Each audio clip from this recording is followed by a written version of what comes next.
Hello, I'm Jason Tierney, Editor-in-Chief of Dental Sleep Practice Magazine, a MedMark Media publication. And I want to welcome all of you to a live discussion and a Q&A with today's guests, Dr. Mark Murphy, Dr. Aaron Elliott, Dr. Kent Smith, and my co-moderator, ProSomnus's CEO, Len Liptic. So today we're going to discuss the benefits, the features of the new ProSomnus EVO appliance. We'll review the precision requirements, characteristics, some of the material advantages, and talk about what this product can mean to your practice.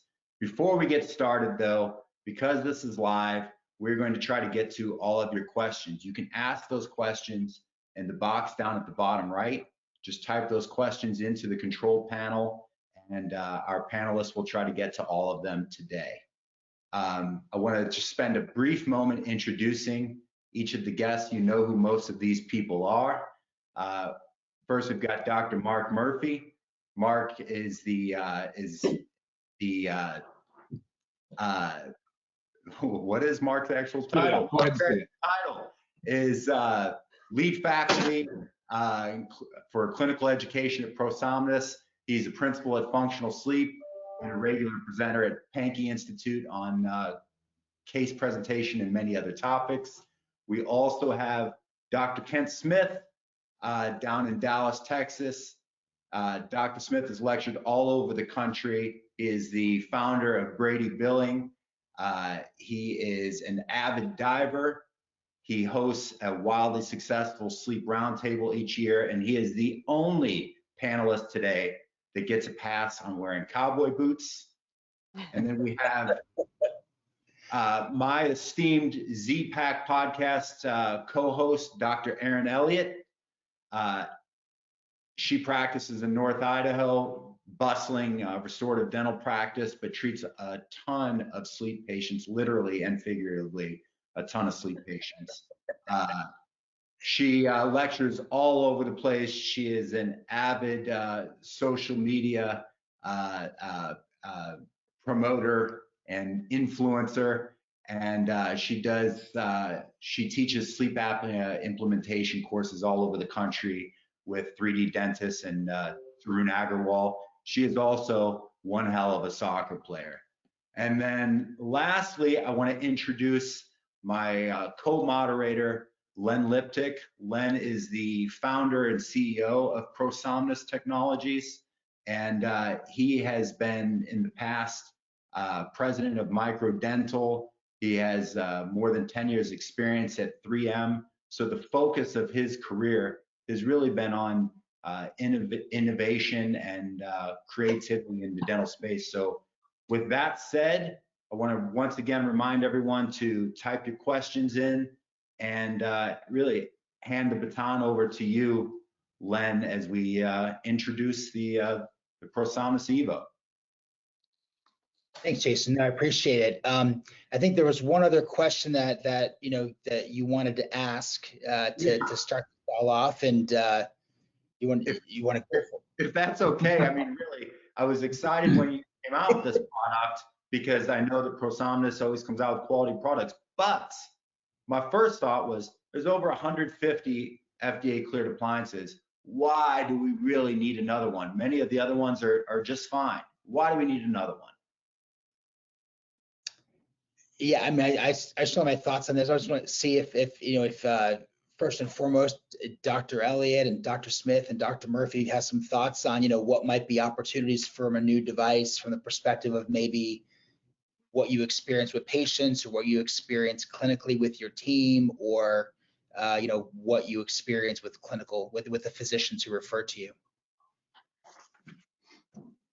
Yeah, well, I'll jump in here. I was begging ProSomnus for a few years to come up with something a little more flexible, because everything they had was rigid, and I didn't want to give up my bacteria loading appliances just because they were kinder to the teeth, right? So I decided, well, I can't always use ProSomnus and until they fix this, and they listened, not just to me, obviously. I was just a thorn in their saddle there, coming from Texas. But I'm certainly glad you came up with something that is certainly flexible. Now we don't worry. We got people with veneers and crowns and bridges. I don't worry anymore. So that primarily, I needed that, and the idea that it was impermeable to all the crap that goes into people's mouths and attaches to the appliances. No, thank you for that. Well, as Dr. Smith and Dr. Murphy know too, when you lecture, everyone wants like the one appliance you use. And I said, I can't tell you that. This is how I approach the patient, but you have to think of how many teeth they have. At least I do in North Idaho. Do they have crowns, veneers, and that sort of thing? And so there's pros and cons to every appliance. And I have to say that since EVO, it's been a blessing because it kind of helps overcome a lot of the cons and kind of our go-to appliance. Then I also, when I select an appliance, I think about chairside time. In our world, that's what's most valuable. Our time is most valuable. And so I'm willing to invest more in a good appliance if it'll cost me less in the back end. And again, willing to invest a little bit more for less headaches in the future. Yeah, the only 2 cents I could add to that is that, and Kent, you spoke to it very well in the beginning. Certainly, we don't think of you as a thorn in our side at all. You're not. You're the voice of customer.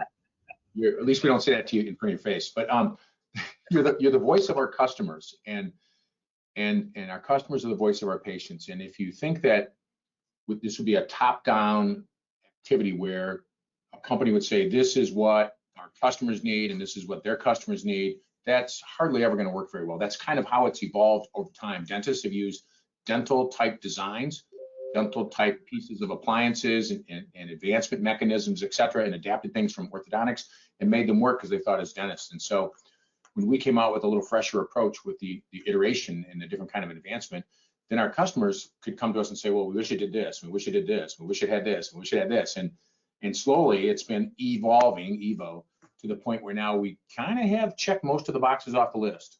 And I like that. I mean, without giving up some of the things that we liked on the earlier versions where you think, I like the iterative advancement, I like the no staining, like you said, no gunk, that's great. Love the precision, that's great, but still can be tight when you put it in. Still can, worry about it around veneers. And I think we have another device clearly because Lynn didn't like it when I would order from another company because somebody had 8 veneers. And so he said, well, we got to fix that because we can't have our lead clinical faculty order from another company. So. Yeah, and thanks for all those comments. And Jason, I wanted to do that because that what you just experienced is kind of how we go through the process of answering the question you posed, which is why do you need another device? We try to listen to Dr. Smith and Dr. Elliott, Dr. Murphy, and Mark mentioned voice of the customer. We try to take all that in to really evaluate, is there a clinical need? Is there a real opportunity here to do something new and novel? And that was kind of the thinking behind EVO when we started to get feedback like what Drs. Smith and Elliott and Murphy just shared. And this is we kind of look at it this way whenever we approach any new device. First is the dental sleep providers and what they're experiencing clinically, and then we also try to look at it from the perspective of the patients, and then also from the perspective of sleep medicine physicians. And one thing I do want to share before moving on is just that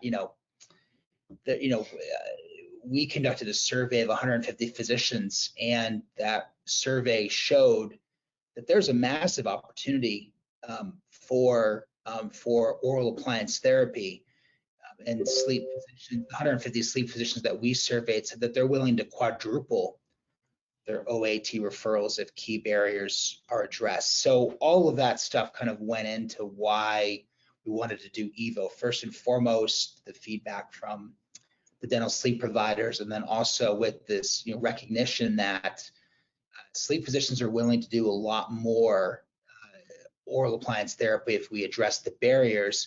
And many of those barriers are directly or indirectly related to oral appliance therapy devices.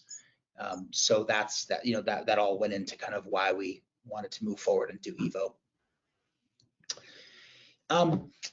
So this is a picture of EVO with some of the features, but let me invite the doctors to maybe comment about their first impressions when they first saw EVO, when they were delivering their first couple EVOs.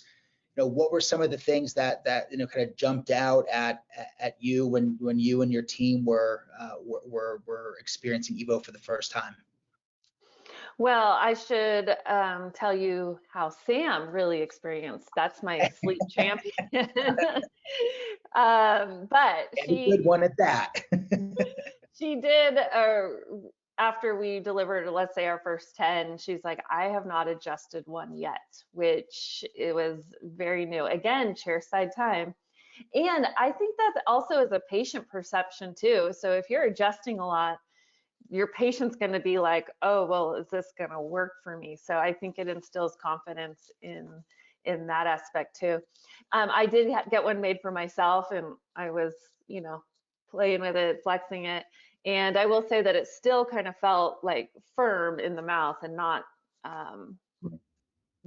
gushy. I don't know what the word is, but it still gave me confidence that it was strong. Yeah, when I first picked up an EVO, the first thing I do whenever I pick up any device is I start squeezing it, and then I usually break them. I used to get in trouble in a past life when I worked at a lab because I would just flex everything and break everything. And when I first picked up an EVO, of course, I was compelled to do that. And while I didn't, connect the arches, the sides of the arches, I mean, I squeezed quite a bit. And I was astounded by the flexibility, yet the durability. It was pretty cool. Thanks. Yeah, it was in some webinar that I watched the evil scientist Sung, who works for ProSomnus. He took it and, he did this. And as soon as he did that, I said, I'm sold. Because now I do the same thing with my patients. I hold it up and I say, sometimes it's hard to stretch your lips to get an appliance in, but this is easy. You just kind of bend it. You can put it in, let it relax, and put it over the teeth. And they go, yeah, that makes sense. But Aaron's right. In fact, just before I came in for this webinar, we see 2 different appliances, and I'm just going to have to admit one was not a ProSomnus, but the assistant, I went into that office and and she said, well, I had to make a few adjustments, but now it fits okay, and blah, blah, blah. And then I walked into the next one, delivered it was an EVO. Yeah, delivered EVO, no adjustments. I said, okay, great, because I'm about to go into a webinar. I want to be able to tell that story. Wonderful. but that's the norm, just like Dr. Elliott said. They just, you don't adjust them. I don't even remember the last time, if we've had to adjust one, I don't remember it. Yeah, I'd add that my first impression, Lynn, and this story, and I'm always embarrassed to have to tell it, but so when, I've been around the company and lecturing for them and doing lots of things for them, so I watch these things as they evolve, and I'm seeing this thing come out, and I'm thinking, too good to be true. Too good to be true. It can't possibly be this good. And Sung, the mad scientist, as Kent would say, is talking about how it's still going to be impervious to stain and everything like that. And I'm thinking, how in the world can it be flexible and still not stain? So before we did any official testing, I was soaking mine in mustard. 24 hours a day for several days. All my extra arches were soaked in mustard. And then I washed them in a dishwasher. And first off, soaking in mustard, no change. Washed them in a dishwasher, they held up that. I'm like, holy crap, he was telling the truth. It is like that. And then, of course, when we did the testing, which you'll see in the IRB study, before we got FDA approval and everything, we were able to show that it does have the same characteristics as our milled PMMA. So I didn't believe it either. Seemed too good to be true. No, thanks for that. And we deal about 155 QC feedback cards now from EVO. As you may know, we send out the QC cards in every case that goes out, and we've been collecting the EVO ones with all of the ones we get for all of our cases, but then separating out the EVO ones because we want to know how it's doing. And we ask a question about adjustment, and 98% have not required any adjustment. A little less than 2% have required a minor adjustment according to those QC cards. So 98% did not require adjustment. I'll drop right in according to those feedback cards. So it certainly represents what you guys are talking about in terms of delivery. Just to, one of the things that's, one of the things about EVO is the material. I mean, there's kind of, when we took the inputs from Dr. Smith and Dr. Elliott, Dr. Murphy, and a whole bunch of other doctors in terms of what they were looking for to come up with a next generation device, it really broke down into kind of 3 different technology buckets to help us achieve the clinical requirements that they laid out for us. And the first of those 3 is, we knew that if we were going to do all the things that Dr. Smith and Dr. Ellie and Dr. Murphy and others were asking for, we really needed to kind of expand our horizons in terms of the material that we used. We did identify a medical grade class 6 polymer, that seemed to meet a lot of requirements. But let me pause right there and just kind of ask the doctors, again, you kind of your first impressions of the material when you got the material. I know some of you maybe covered it already in a little bit on the intro, but just want to see again any thoughts on, first thoughts or first clinical impressions on the material when you first got it and delivered it, and now that you've been working with it for a couple months. Yeah, Well, the first thing I noticed fortunate. was I didn't expect the scalloping. I don't know why I didn't, but it shouldn't have surprised me. I just wasn't expecting it. So that I noticed, and I remember the first time that I actually held one, I thought, you know what, they told me this was going to be impermeable. Dr. Mark Murphy has tested it with mustard, but I think because they have never led me wrong, I'm going to believe them. And so far, I've had no complaints from patients. So I think my trust was well founded. Thank you. This doesn't mean that for it to be impermeable, patients have to be on a mustard-only diet, correct? No, although it would help. It would help. So Ken, in reference to your statement, we got it, and I had all these anticipations, and I've been wearing mine, and I know you were part of the animal testing as well. We call it animal testing before we did the institutional review board, where we all got to a select group of us got to see it, feel it, touch it, wear it, things like that. And so I knew how comfortable it was, how easy it was to sleep. But you had worked with us on trying to look at different soft liner solutions and other kind of solutions that we could possibly have to have this kind of easier fit, this forgiveness, et cetera, things like that. And we couldn't come up with something where we didn't give up some precision. Every time we went with the soft liner, we gave up precision. So we kept coming back to search for new materials. When we found MG6 technology into this, I thought to myself, well, I'm going to challenge myself. And to date, other than my own appliance, I have not put one appliance in or taken one appliance out of any patient's mouth. They've all done it themselves. I hand it to them, and I say, put it in like a mouth guard, that's your upper, and they put it in, take it out, pull from the front only. I have them do the lower. So I have not handled any of those in terms of deliveries as trying to make the point to myself that this is that much easier to deliver. And that's exactly what we've experienced so far. So that was kind of fun. That was my first impression. Good point. Thanks. I don't know if there's anything I can add to that. I do have a lot of patients that, have had other appliances and they're due for their second or third. And one of my very first patients, so he's had his dorsal fin for like 10 years, and we made him an EVO, and he was like, I can't believe what I've been missing out on all this time. So for patients going from another type to EVO, I've had quite a few of those, and they say it's quite the difference. Yeah. Very cool. Yeah, very cool. And then just a little bit of kind of technical detail on what the heck is medical grade class 6. And the reason why I bring that up is, maybe physicians won't care so much about this, maybe patients will or won't care about it, but it is the only OAT device made from a verified medical grade class 6 polymer. And what that means is there's kind of 6 levels of biocompatibility testing that are performed by the US Pharmacopoeia group. And the EVO material, the polymer that we're using, passed all 6 of those tests. So that's what a class 6 biocompatibility means. And it basically breaks down into dermal testing, oral testing, and subdermal testing. And it passed all 3 of those. So we're pretty happy about that. It's BPA free. There's a whole bunch of really cool stuff on the material that we can share over time. But the main drivers were, as everyone talked about on the panel, just making sure that we met those requirements, easy to deliver without compromising durability, without compromising, the hygiene and biocompatibility, without compromising precision. So that's how we kind of got there. So this slide shows a little bit about what Jason was mentioning about squeezing the device. We actually don't necessarily recommend this because if you do kind of twist it all the way around, you can tear it a little bit, but it's got that flexibility and that elasticity. But pause here and in terms of like what are the it's cool to show a picture of a device flexing, but doctors, what are the practical clinical benefits of this type of thing? Well, I hadn't thought of it before, but just like Mark said, is ease of putting it in and taking it out.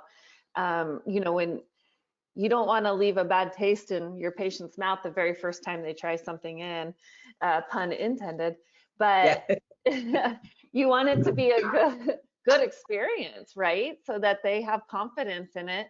And the less adjusting you have to do, the more it doesn't get stuck, and they feel like they can go home and actually do this.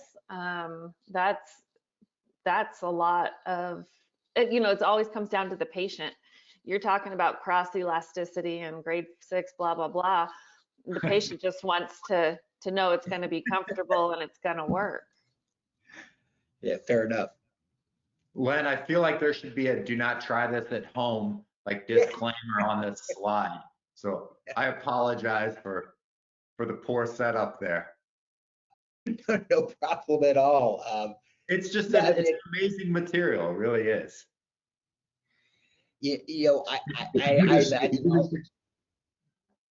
When we first came across this material, I sent Kent kind of a ninja text message of Michelle Bryant throwing it in the parking lot, and he's like, "What the heck is this?"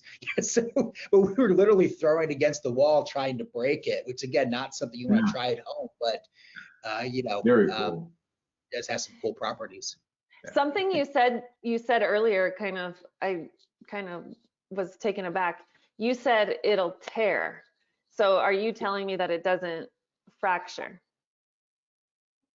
Yeah, it's a high impact resistant material, and so it's not designed to fracture. My guess is if you were to kind of maybe put it in a freezer for and really cool it down, then you could throw it and get it to break. But no, it's meant to flex, and it's I think if it does flex too much, too many times in an extreme way, it's more likely to tear versus fracture, which we hope is a benefit. If you do have a patient that's a heavy bruxer, it's not intended, it's not designed to break, it's designed to flex. Sure. So I mean, it sounds like this material is clinically unbreakable, but I mean, if you tie it to a stick of dynamite, it's probably going to. You couldn't have said it better. The normal clinical use, it is virtually unbreakable.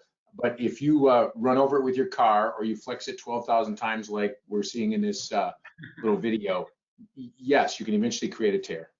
Right. Okay. The thing I've appreciated about it is over the years I've been doing this, about once a month, I've had to go in and help an assistant get an appliance out of a patient's mouth. So far, haven't had to do that with EVO. And I don't expect to ever have to do that again, because it is a pain. I always look like the hero, but I just hate having to do that, because already the patient's going, oh gosh, I don't want to put that back in my mouth.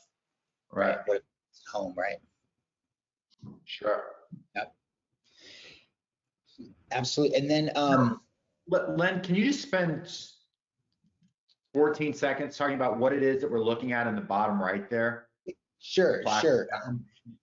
So I think the thing that was a question that many docs asked right away was, well, if it's more flexible, is it going to be more likely to create side effects, teeth movement, that type of thing? And what we wanted to have is a material that was flexible, but also had enough elasticity so that it would maintain the arch form and tooth positions in the mouth.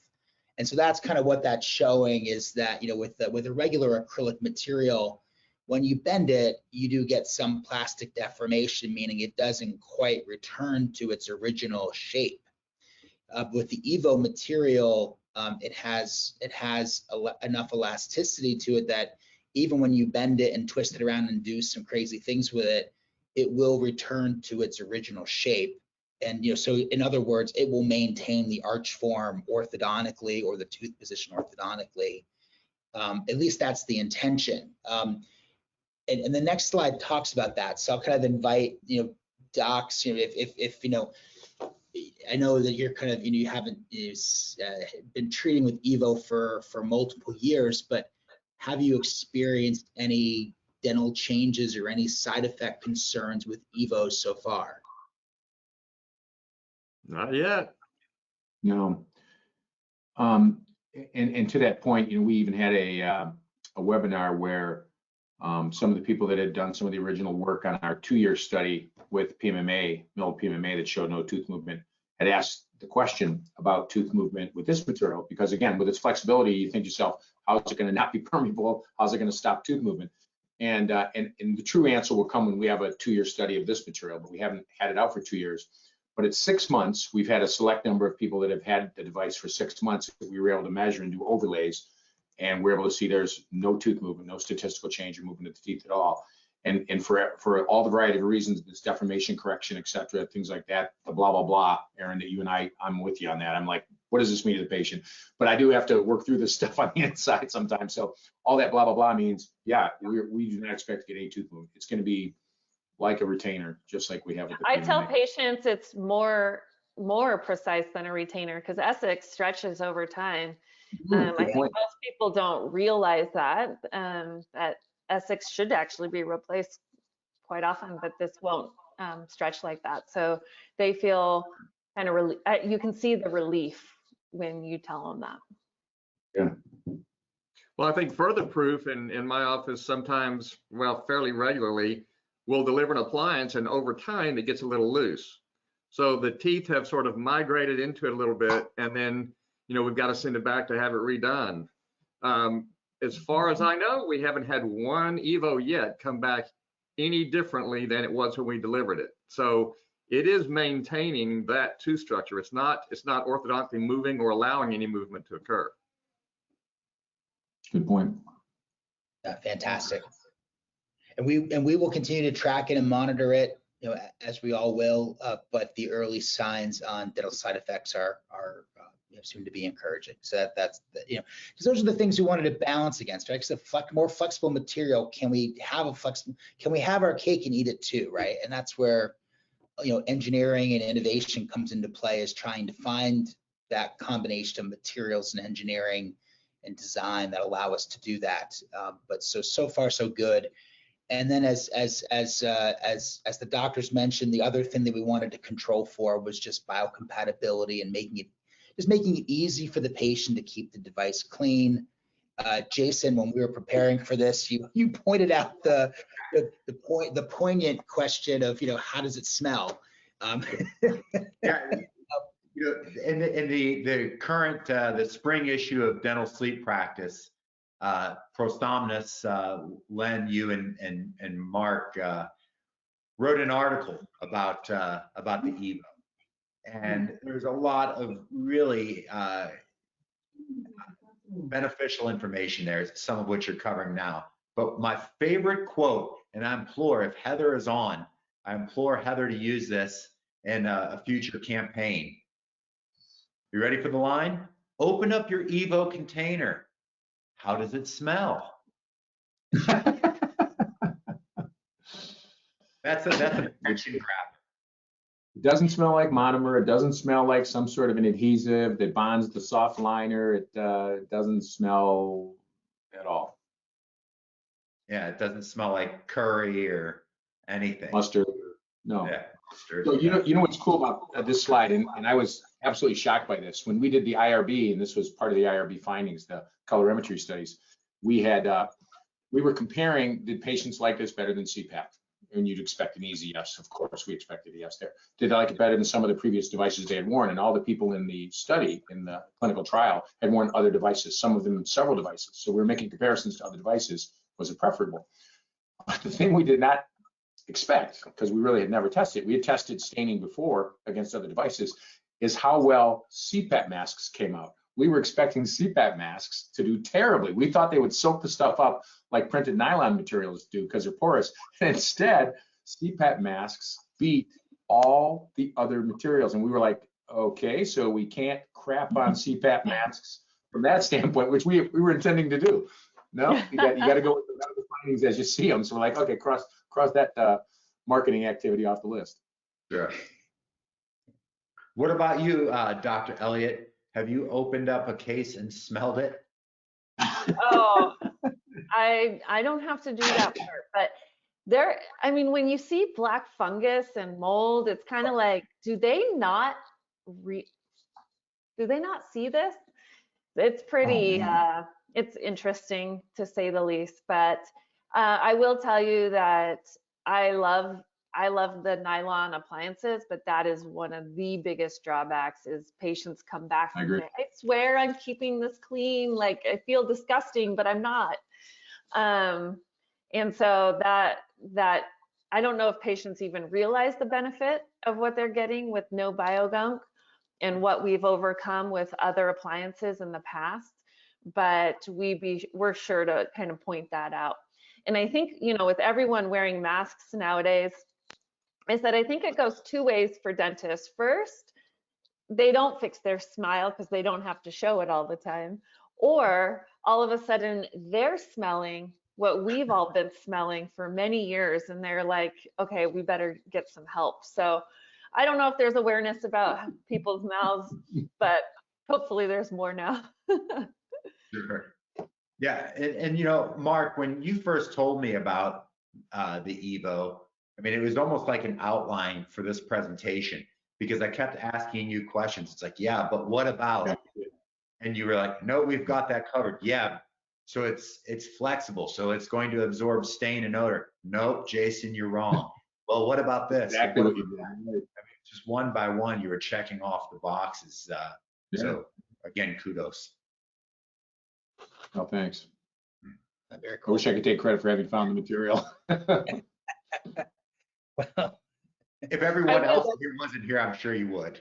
I will tell you that it can't be my go-to every time, and I wish it could be, but it's posterior teeth. I have a lot of edentulosum that I deal with. So once you guys overcome that, Brandon and Greg are amazing reps. They'll be even that much more happy than with me. Roger that. For sure. And that's kind of generally what we've done over the years is, you know, introduce a new platform and then work on some of the, you know, kind of the derivatives of it to try to kind of treat a wider range of patients with it. So we'd love to work with you on that. Next, I wanted just to kind of pivot to some of the IRB results, and the three of you were part of that IRB. Just wondering if you have any comments on, you know, from that IRB study in terms of, you know, what the feedback is, or what the patients are saying about delivery and fit. Well, about the only thing I could say is when you first started and I was had one of the beta appliances, it was a little too snug, and gave some good feedback and sent me another one and it fit much better. And I think you learned a lot from the IRB and from some of the early beta testing, and I'm certainly glad you did that. I have nothing to add there because I don't know. Len, would you mind sharing just for a moment what the IRB is and why this matters to viewers? Yeah, so it's a review board approach whenever working on a new device, you know, and the idea is it's designed to, you know, the review board's purpose is to ensure that medical device companies aren't exposing patients to undue risk or experimenting on patients. And so that's why, our practice is to engage in IRB review of our study protocols and methodologies before we introduce a new product. And so it's kind of a standard way that medical device companies go about testing new products and working on new products. So that's what it is. So it's a controlled study, and we follow that study through to completion, and then it usually becomes an input into an FDA application for approval and clearance. Yeah, I would add that you can think of it, we just went through all this Operation Warp Speed with clinical trials prior to FDA approval for a medical treatment with vaccines. It's very much like that, only this is a medical device that's mechanical in a way.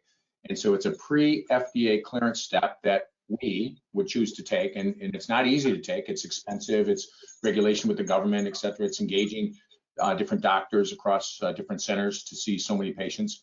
You can't sell the devices, so you have to make the devices. So there's a tremendous amount of expense to that, just doing an IRB. But it's like a clinical trial prior to FDA approval that gives you some of the characteristics that you're looking to test. And so there are outcomes that you're designing for, and very much like a clinical trial for a vaccine, although it's not a medication in this case, similar. I would add that the one thing that I found, again, surprising in the IRB is when we got the first results back, and I was collating the data. Aaron is the primary author on it because we alphabetized all the names. That's my joke there. And Ken's promising to change his name to A something, right? That whatever. So that was fun. But while I was collating all the data, and my partner, my daughter who works for me, collated all the information and data on that. One of the first findings we saw one of the doctors was putting down that he had spent significant numbers of minutes adjusting the first couple of devices. So I reached out to him and I said, what seems to be the problem? Because I've done several of these already and they're just dropping in, man. And he said, oh yeah, they're dropping right in. But they had a standard protocol in their office of trying the device on the, Ken's laughing, Ken's nodding his head. They had a standard protocol of trying the device on a model and then adjusting it till it fit a certain way they wanted on the model before they tried it in the patient's mouth. And I said, please do me a favor on your next patient, because he had done a couple of these this way. Try it in the patient's mouth first rather than on the model, and don't adjust it beforehand. And that's what they did. And it was amazing because he filmed and videoed that patient putting it in. And he's talking about the whole thing. We normally adjust these, but we're going to try it in. The patient just put it in, patient just took it out, patient put it in, patient, and so they quit adjusting the devices. So that was, for me, that was kind of profound. He was able to change his standard protocol significantly in terms of delivery. Yeah, that's great. I'll also add that Dr. Elliott, Dr. Smith, Dr. Murphy, and the rest of the IRB testers, that the write-up for the IRB was accepted by the American Academy of Sleep Medicine and will be a featured poster at the sleep conference this year. So very, very excited about that, and to get some content in front of sleep medicine physicians, not just at the AADSM, but at the AASM. So congratulations to you guys for that. That's awesome.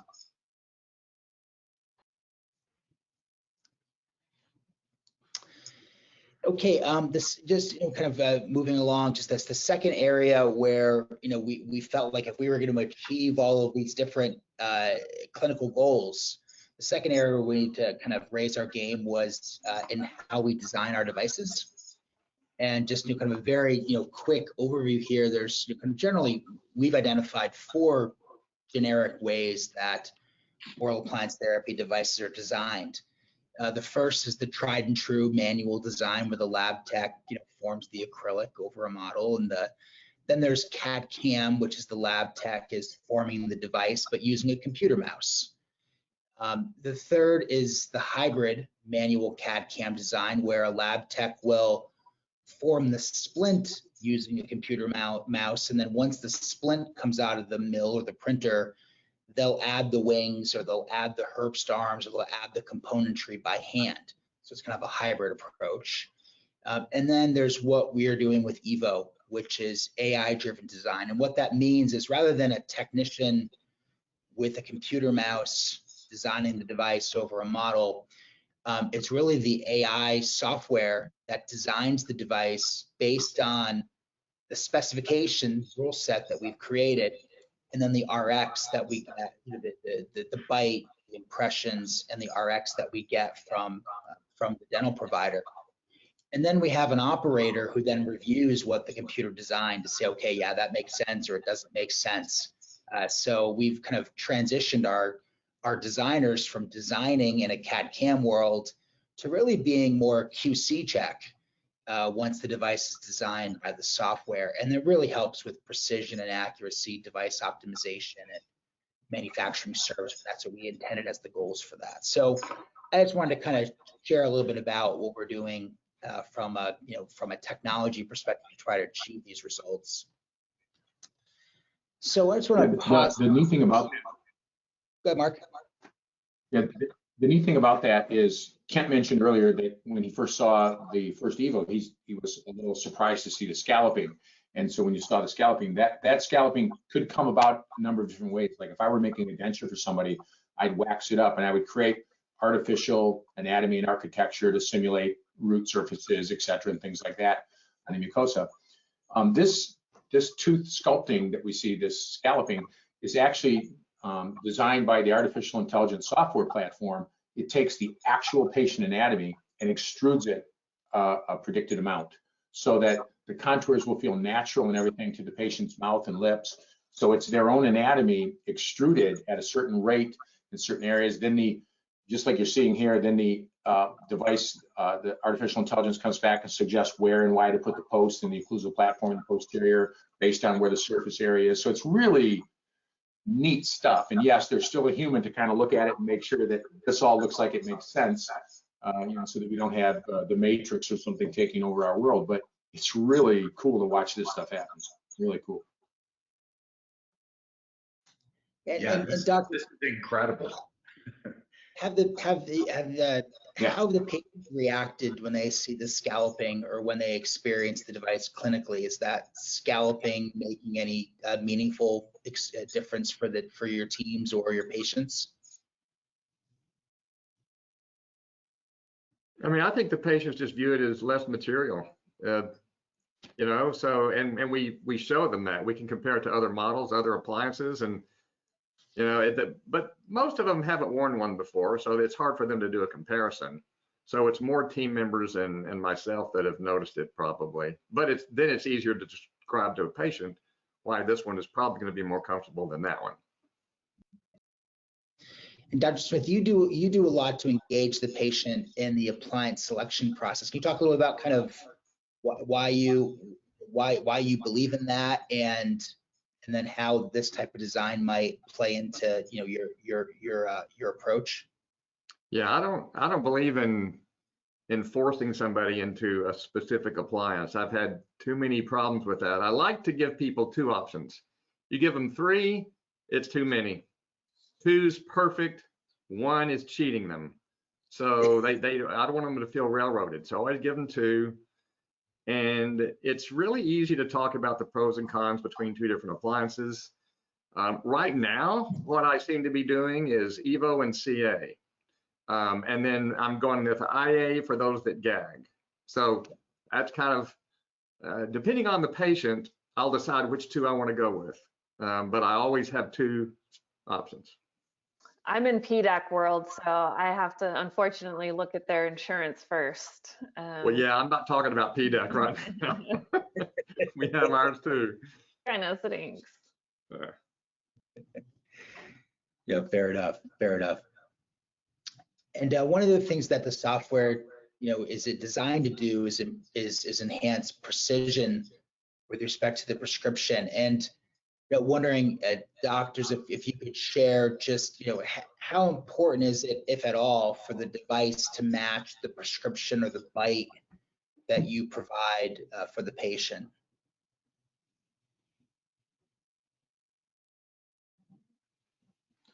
Well, Aaron said it a couple of times, chair time is money. And so if that device comes back and it's not in the prescribed starting position, I've got probably more range. I've got to move it to get to the right therapeutic position. And that's more appointments, that's more time, that's longer for the patient to get into therapy, et cetera. So That's not ordering good at all. more arches. Yeah, for sure. What if you talk a little about the overall profile and size of the device? You know, is it something that, patients notice, or that you notice, or your team notice in terms of the overall size of the device? And Dr. Smith, you mentioned the scalping creates the perception of it being smaller, but it's the overall profile of the device versus maybe some of the devices even 10 years ago, 5 years ago, that you used.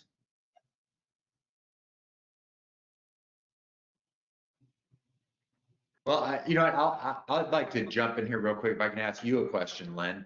I'm looking at the slide, and you previously, I think actually, Mark, maybe it was you, wrote an article that was published in Dental Sleep Practice that shared how you got this information. So what you're sharing here isn't, just subjectively speaking, I think that the EVO is smaller, that ProSomnus devices are smaller. You actually did some volumetric testing to come to this conclusion about ProSomnus devices in general, correct? Yeah, I think, Yeah. Mark, didn't you tell a story at one of our meetings about you getting into a bathtub? Gross. Stop. With my appliance. I've got the pictures right here if you want to see. No, you're absolutely right, James. It's funny because in my role as clinical faculty for ProSomnus, I get to do lots of fun things and lots of studies and tests. And so one of the challenges we have is, and we felt this early on when we made our first demo devices back in, when we were still inside Microdental before we'd spun out as a separate company, we were making our demo devices on an arch that we picked that we thought looked nice and everything like that. And then we'd see some of these other devices from some of these other manufacturers, and they look like they're made for 14-year-old kids. And we're like, holy cow, how come they're so small? And so somebody would say, well, their devices are so much smaller. Well, you weren't comparing apples to apples. So we've literally spent a small fortune having devices made for Dave or Len or me or sets of mouths that we have. And I've probably got, several dozen devices that have all been made for my mouth, so that they're all made for the same arch form. And then we measure buccal, lingual, occlusal, cervical, et cetera, all these dimensions. And we win in all those categories. But the one test that really where the rubber hits the road is what you talked about, the Archimedes examination, the Archimedes test, where you measure volumetric change by dunking an object into water, measuring the volume change of the water, displacement, et cetera. And it's a simple math equation, but it's very easy to do. And yeah, we're smaller than everybody's, which is kind of neat. And even some of the device manufacturers leave off the second molars, and we're still smaller, And so it's like some of them look shorter, and they are shorter because they don't cover the second molars. And you're like, that looks pretty petite. Dunk it in water. And other people have milled platforms, which I applaud that. That's where we should be going with more and more manufacturing. But then they put a soft liner inside it, which is going to add thickness. So if, unless you want to make the platform weak, which you can't do, then you've got to add another layer to that. So another millimeter covering the entire device on the intaglio surface means it's going to be larger and bulkier. You just can't avoid that. So I tell patients sometimes when they're getting this device that I love working for this company because we cheat. We cheat and we make our devices better and smaller by milling them like this, and we're just cheating. And that's why you get a better device. Well, I think it goes two ways. Like when we show the patient an appliance, there's sometimes where they're like, wow, that is so much smaller than I thought, what I had pictured in my head. Especially if you look at the internet ones or the old school ones that the dentist makes because they got an advertisement for it. But second, it kind of goes against you too, in a way that the patients are like, oh, is that even going to be strong enough? So then I have to explain the material and all of that stuff and how we get the strength without the bulk. And then I just throw out words that sound fancy. You'll be really fluent in that, Erin, after today's presentation. The flexural strength and the blah, blah, blah. Displacement, Archimedes, bathtub. You're like, look, just soak it in mustard. It's awesome. Promise. Or you do this, but only a couple times. We can do the home improvement. It's the Benford 2200. Yes. Cool. Awesome. Thanks. Just real quick, Len, before you jump back in, I just want to remind everybody that you can continue to enter your questions into the panel on the right, and we'll get to all of those, or we'll try to get to all of those today. I've been kind of sewing some of them into the conversation, but keep entering them in as you were. Len, sorry about that. Yeah, no worries. I'm gonna just we covered some of these things already, so I'm going to skip forward a little bit. And the third area we really want to focus on is just this idea of transitioning to kind of robotic milling, so that we can continue to make our devices precise and utilize this new material. And I think the big thing is that all three of these things, the material, the design, and the method of milling, all need to be harmonized to get the right outputs. But what distinguishes how we do milling from how maybe others might do milling or printing is that when we mill, the mill is controlled by software code, not surprisingly. But every time we make a device, the mill generates an output report of how it did. And then we take all of those output reports, throw them into a big, a bucket, and then analyze all those output reports as a way to improve the software code that then controls the mill. So we create this virtuous cycle that helps us really optimize, how we're controlling these mills with software. And the point there is, we just want to continue to drive better precision, but also things like better turnaround time and better on-time deliveries and better service. And so it all works together. And it also enables us to do this. The iterative titration EVO does come standard with 5 arches. Hopefully you never need 5 arches. Hopefully you only need a couple arches, or hopefully a lot of your patients are treated with the 0-0 position. But just knowing that it comes with 5 arches as part of the standard package, gives a good amount of titration range just with the standard package. And then, of course, unlimited arches are available with that. And then a little bit here about turnaround time. It's a new product, but it is coming with our standard 7-day production time. And these are kind of our stats that we've achieved over the past several quarters and months. But I want to just kind of pause here and just ask the doctors, first about do you feel that the 5 arches is of benefit, or that it's satisfactory for treating the majority of the patients that show up in your chair? Well, I'll be honest, I thought there were just 4. I just got corrected this weekend too, so. Have you always had 5 since the beginning? Because I could have sworn there were only 4 with EVO. The IRB cases were likely with 4. We decided to go with 5 with the launch of the product. Yeah, I'm not listening to my assistants anymore. That's it. But I'm glad that 4 have been working for you. They didn't charge you for them, Kent. Come on. And I can tell you from experience, they probably won't charge you less if they only give you 4. So you may as well take the 5 and then stay. Yeah. So the other thing that's cool, it still has unlimited arches, and I just had to do this, just delivered one on Monday, where I had a patient who, I think I brought her too far forward too quickly. She had a little muscle soreness, something like that. So we just ordered a -2 arch, just like we would have any other time, and moved her back a couple millimeters to start from there and come forward. So even though it does come with 5 arches, and yes, Lynn, that's plenty to cover really every patient I would see. And based on another abstract, as you know, that's coming out, I need 1.29 millimeters on average based on that dose metric that we use for my patients. So it's plenty, but every once in a while you got to move backwards still. And so when you do, that's available. Should have used a CA on that one, Ken. Yeah, some of the IAs, I will admit, over the past few years, if you've got to adjust one, you've got to adjust all of them, and it's kind of a pain to have to adjust all of them. And so when there's no adjustments, as Dr. Elliott said, time is money, and that's the one downside to having multiple arches. If you've got to adjust one, you've got to adjust all of them. So I'm very glad that EVO has not created more issues like that for us. So just as a point of reference, I don't take the other 3 arches out of their bags now.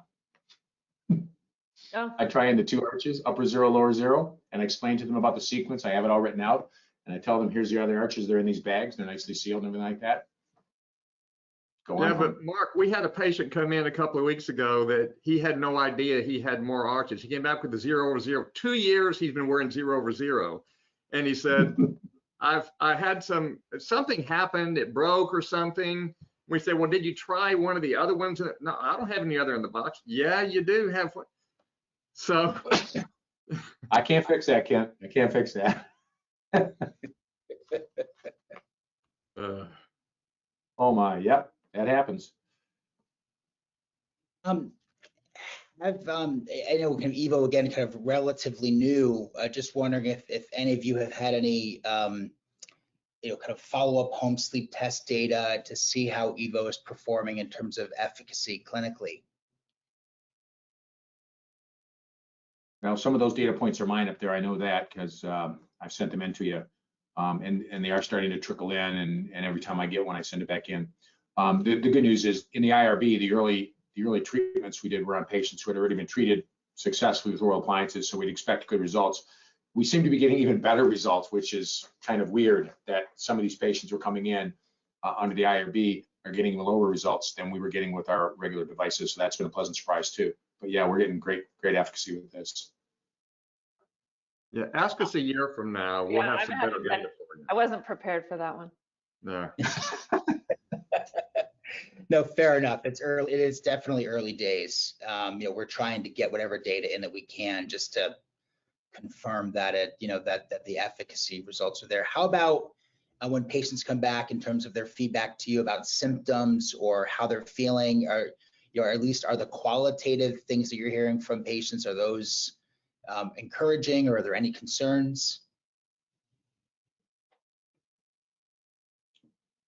No concerns, but I can't lie. I don't see my patients that follow up. My assistants handle all that. So again, you'll have to pull my assistants for that. Fair enough. I can say at least I text all my patients the next morning and ask them how they slept last night, which I always feel sounds a little creepy. Hi, good morning, Aaron. This is Dr. Mark calling. Just wondering how you slept last night. That always sounds kind of creepy. But the patients, I'm getting the same incredible responses back about how they weren't snoring, they didn't have to go pee, or they felt like they rested better, they slept through the night, stuff like that. It's all been pretty good. It's not creepy from you, Mark. But it's creepy for us sitting here watching this. In a room. The silver fox. Silver fox, that's right. Oh. So some of these were covered a little bit earlier, but any types of patients where you wouldn't use EVO? Dr. Elliott, you mentioned a certain type of patient where you wouldn't necessarily use it, but any types of patients where so far you've been reluctant to use EVO? And then the alternative, how comfortable are you using it on Bruxers or other types of patients where maybe you've been reluctant to use a hard acrylic device in the past? For my extreme Bruxers, that like break teeth and have masseters and jowls like this, I have been moving towards more like a nylon. But after hearing about tearing and not fracturing, things like that, I might give it a try for those kind of really heavy Bruxers. Yeah, I've been testing it specifically. I want to know all the different types of patients. Is it going to work on a severe Bruxer? Is it going to work on a gagger? Is it going? So I've been trying to do it on all classes of patients, and it's worked on almost everybody. Now, I'm more likely to lean towards an IA with a gagger just because it doesn't lap over the lingual, but it's so thin with the EVO that, I did, in fact, yesterday on a known gagger, we did an EVO, and I feel pretty good about that. We haven't delivered it yet, but. Yeah, I agree with that, Ken. We delivered one on a gagger who had, I call it like a bikini bite splint for her bruxism, which just covered her second bicuspid, didn't cover molars at all. And she survived the scanning. She had analog impressions in the past, when she had that bite splint made. So she survived scanning very easily, and we made her an EVO, and I was prepared to cut it back some if we needed to, and we didn't have to at all. So I agree. I think once the airway is protected by a better mandibular position, I think that sensitivity goes down a little bit. So I think that's nice. But I've used it on bruxers. I've used it on people with anterior veneers. I had a couple of patients that were in the IRB study who I had made them nylon devices, and they were quite happy with them because they wanted nylon devices because of all their veneers, and they were very nervous about what might happen with those restorations.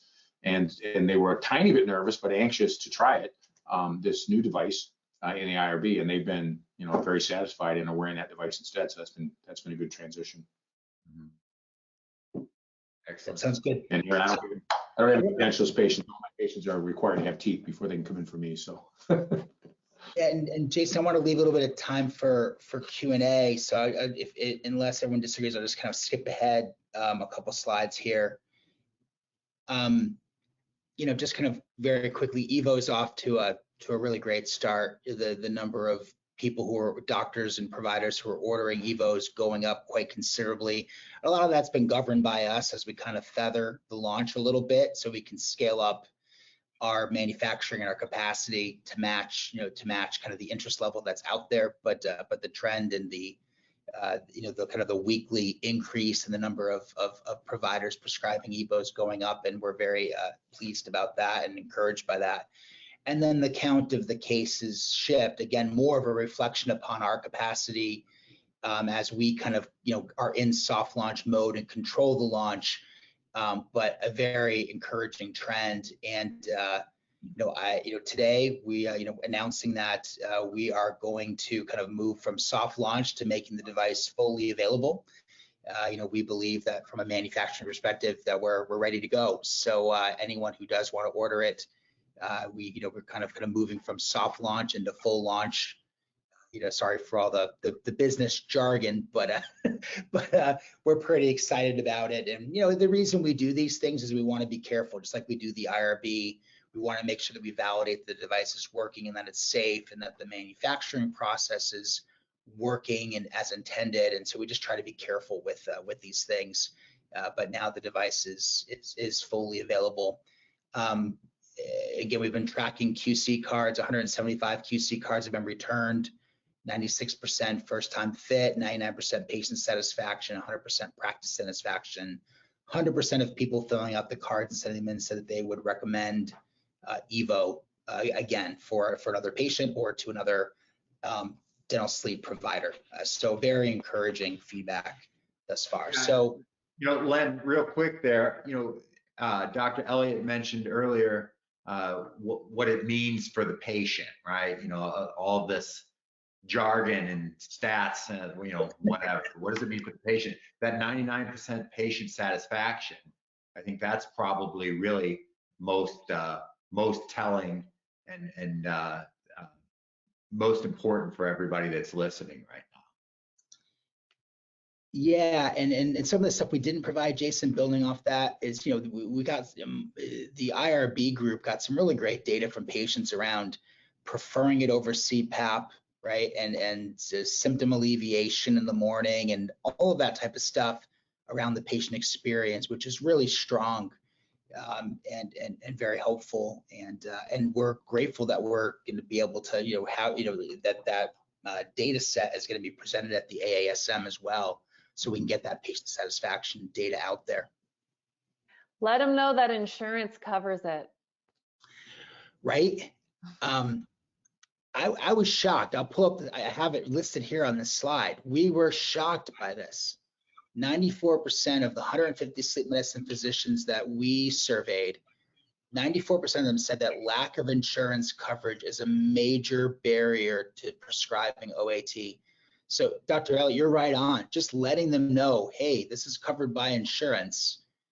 That addresses. Some dental offices don't bill medical, which if they don't want to learn it, then they go the fee-for-service route.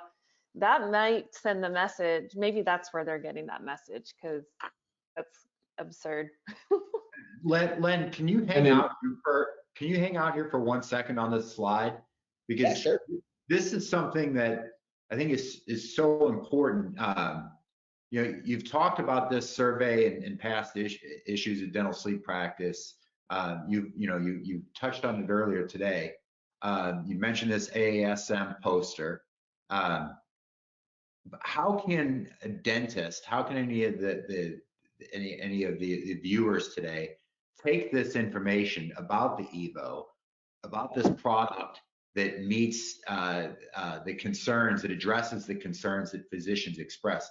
How can they take this and leverage that to get more physician referrals?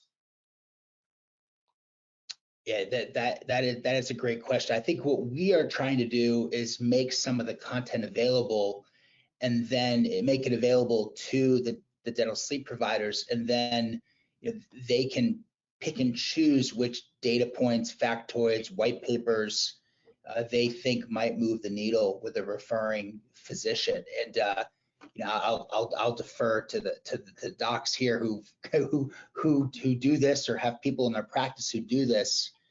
But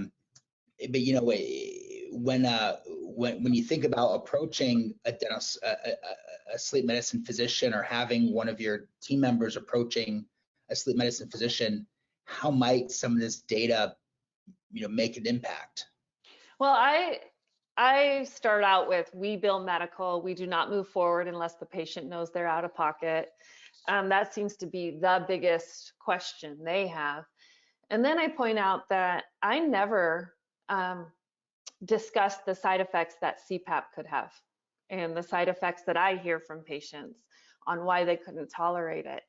Therefore, I would hope that they don't discuss the side effects that oral appliance can have. We do all of that in informed consent. You don't need to give them an estimate of what it's going to cost, because again, we utilize their benefits, we minimize out of pocket, and we do not move forward unless they know. So I think that kind of dispels a lot of the misinformation they're giving to their patient. Like, oh, it's going to cost you $3,000 and it's going to cost TMJ, but you can go try it. Yeah. Like, what patient's going to sign up for that? So I have had to coach them a little bit, and it seems to have helped. Yeah, I think there's a certain class of physicians that don't want to be educated. They, you send them, I've sent letters, and we've done a lot of things, and some just will never change. And I've come to accept that. But yeah, Mike, Mike Ring, that goes out for me, and he knocks on physicians' doors. He does that all day, every day. And he regularly, because he sends me a recap at the end of every day, and I hear all the physicians that say, wow, I didn't know medical insurance covered it. And so this research is real. That's what we're seeing in our area as well. I don't know who you polled, but we've done our best to educate them. It's a long, arduous process. Agreed. Yeah, I would say that. Go ahead, Mark.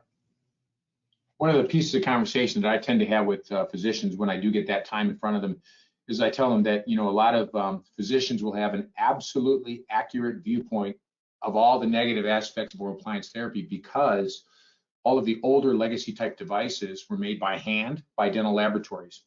And then I hold up a puck like this, and I explain to them how this is not how we make oral appliances anymore, that medical device manufacturers are using artificial intelligence. They're using precision medicine, precision manufacturing, robotic engineering, and they're making devices far better, that they just don't make them the way they did. So we're getting far better results, much better comfort. I do talk about the medical coverage, being in network, et cetera. But, when they hear and see that their old legacy, I like to tell them their old legacy ideas and observations are correct. There were issues, okay? Because I don't want to fight them on that, because that's their perception. I tell them there were issues, but that's not how we make devices anymore. We've come a long way, baby. We don't put leeches on people's arms to lower their blood pressure anymore. I wouldn't say that, but the point I'm trying to make is we do things a little differently now. And so, and the results are different. And so, and if you look at some of the legacy literature, a lot of the decisions that the ADSM, AASM joint guidelines and stuff are based on older literature, not current literature. If you looked at current literature and current efficacy and all that information, they would likely come to different conclusions. But it's our job to nudge them to go see that. Yeah, Mark, I'm glad you brought that up. And we, earlier today, Mark and I were on a different meeting, and we looked at the average age of the paper that went into the AADSM, AASM guideline. and the average paper in the AA SMA guideline was over 15 years old. The average published date was 2006. And some of the papers were from the early 90s. And most of the papers did not identify a bite protocol. They just put them edge to edge. Most of the papers did not identify a titration protocol. You know, what type of testing technology were they using, you know, back in 2000 or 1995, 1996. So, I mean, the perception, the not surprisingly, the medical world's perception of our industry is 15 years old, because those are the papers that they're referring to. Those are the papers that are driving our guidelines. And so, you know, yeah, hopefully we can contribute to modernizing some of the science that then can be used to drive future guidelines and just more importantly, just sleep medicine physician perceptions of what we do. So we have two abstracts, for example. Dr. Eddie Saul, our medical director, has an efficacy abstract that'll be published with the AASM this year, and then I have the IRB, you know, pre-FDA launch of EVO, of a novel device is how it's written up. That's published with the AASM. So, you know, the footprint that we're trying to make a statement to the AASM and to the sleep physicians that this is not your father's automobile. You know, it's done differently now. This is not your mother's, you know, automobile. It's done differently now. And it's much more scientific, much more efficacious, much more compliant, better adherence, and better effectiveness. So that's a message that we have to scream from the rooftops. Sure. Absolutely. There was a question about anterior bumps. Can those be added to the device? Absolutely. Yeah, we've got a full menu or library of monogram features, which are really all available on the EVO device. The kinds of patient-specific or phenotypic-specific, whether it's more lateral play for abductors, whether it's an anterior bump as an anterior discluding element, whether it's an anterior airway that's specific rather than the airway opening that occurs naturally in this particular device, elastics being milled into the platform, hook for elastics, all those kinds of monogram features are all available on this platform. Does it come standard for the mandibular second molar to be over? Absolutely, just a wrap. You would have to ask for it to not be wrapped, in fact. Okay. Yeah. So yeah, that's a default. Yeah, very good. Okay. Do you all hear that echo? Yeah. I don't. It's probably the source. Yeah, I put myself on mute. It's still present. Anyone? Okay. It's gone? Yes. Gone. Okay. So, I mean, so a lot of the questions have been kind of sharing throughout, weaving them into the conversation. That one about the anterior stops and design alterations was the most recent one that came through. Is there, you shared that you've got some materials that dentists can get with some of these data points, and they can sort of pare it down or parse whatever information they want to use. Is that something they can get directly from ProSomnus? And what other resources does ProSomnus have available for dentists to reach out to physicians? Yeah, so probably the best contact would be to reach out to me, mmurphy@prosomnus.com. And we've got a very large library of publications that have been organized. And then we have all the brochures, the studies, the abstracts. We've got quite a cache of materials available to anybody.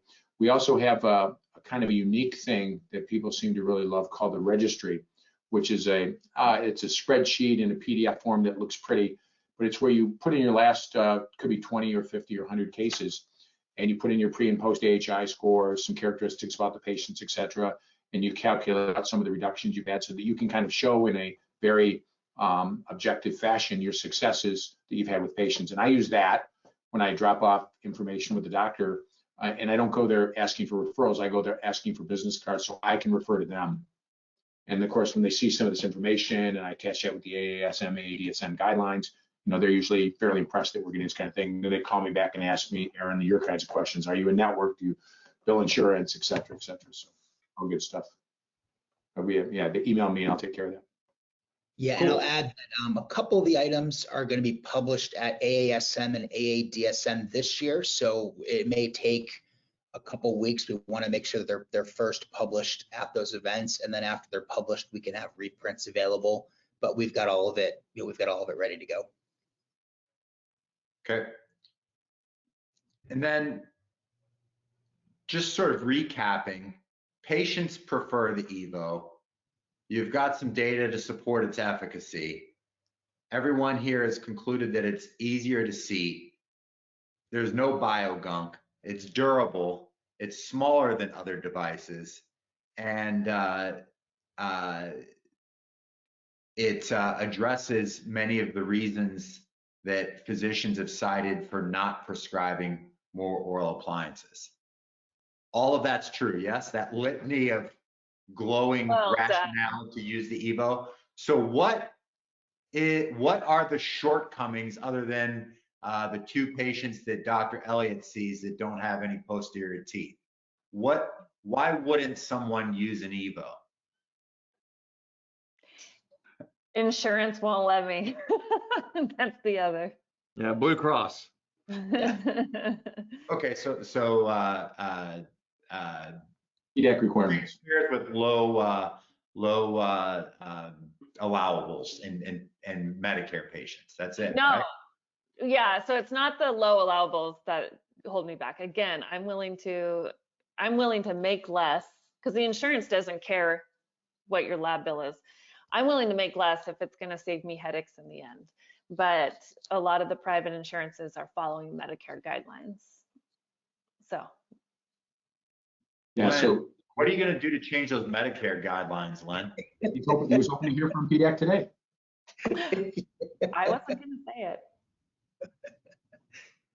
Yeah, we'd love to work with whoever to get the guidelines changed, and that's why I was saying, if we do, even if PDAC's response is let's have a meeting, we'll take it, because if we have that meeting, then we'll likely invite, not just our team, but some leading providers to also participate on that call, so that we can, on one hand, address any questions they may have in an effort to get EVO cleared, but then on the other hand, make the case for potentially considering changing the coding. But it's a delicate situation. We want to tread lightly. We don't want to do anything that inadvertently creates risk. So it's hard to be aggressive in this area, because last thing to do is upset CMS, right? So that's so it's a delicate balance. My final thought too is with ProSomnus. I don't know another company that we tease Len because of all the big words and science stuff he uses, but I don't know another company that does as much in research and R&D and following the protocols and guidelines, but also the reps. I love that we have a person, our go-to person, and they are willing to go out of their way for you, for what's best for your practice and ultimately the patients. And I think all of them kind of live out that mission. I can't single out just Brandon and Greg because all of them are so great. So for that, I thank you guys at ProSomnus. Yeah, no, thank you, Dr. Elliott. And it's true, I maybe say some big words and this and that, but the real secret is that we've got an incredible team and blessed to work with incredibly competent people, and also people who are extremely passionate about dental sleep medicine and understand that it's a blue ocean out there for all of us.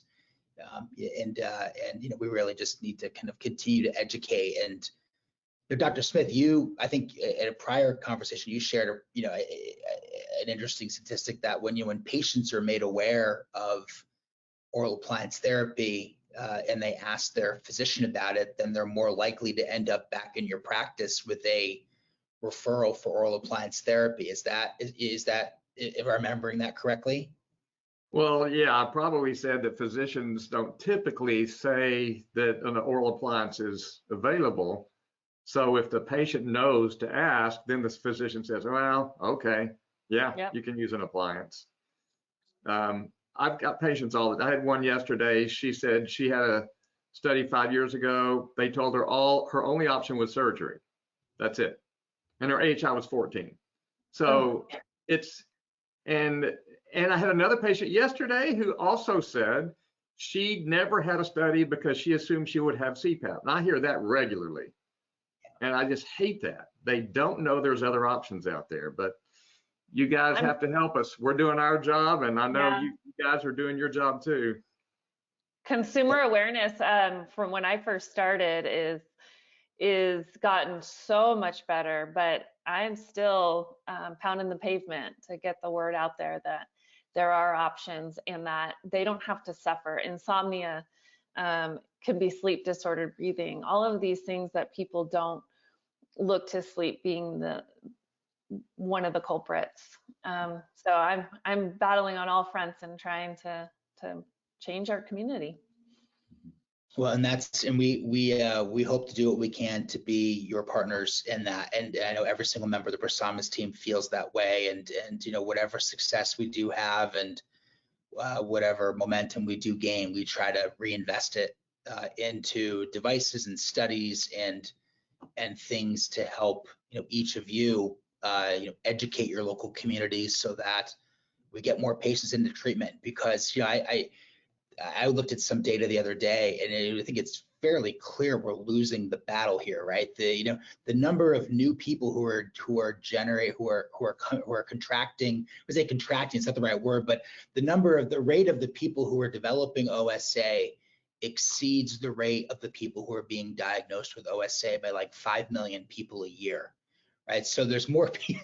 So on one hand, it's an incredible opportunity for people who are in dental sleep medicine or just sleep medicine in general, because there's this massive underserved population of people who need what we do. But on the other hand, you know, to the point you're making, Dr. Elliott and Dr. Smith, we got to educate and raise awareness so we can start to treat more of those patients. Because right now, the number of people who are developing OSA is far exceeding the number of people who are being diagnosed and treated. Yeah, and I would say kudos to ProSomnus and to really all the doctors on here as well. But you know, for everything that you're doing to propel the field forward, to raise awareness, whether it's you know, in your communities by having someone going out and visit with these physicians, or any marketing that you're doing to the general public. You know, when you showed that Venn diagram earlier, you know, sort of that overlapping point is this lack of awareness. And really, I think that's, you know, what we're doing today is of immense benefit, because that lack of awareness, you know, amongst dentists about which device they should use, when they should use it. We're addressing that today. What you're doing to further inform physicians is helpful, because they don't know, right? They've got all that misinformation that we saw in those survey results you provided.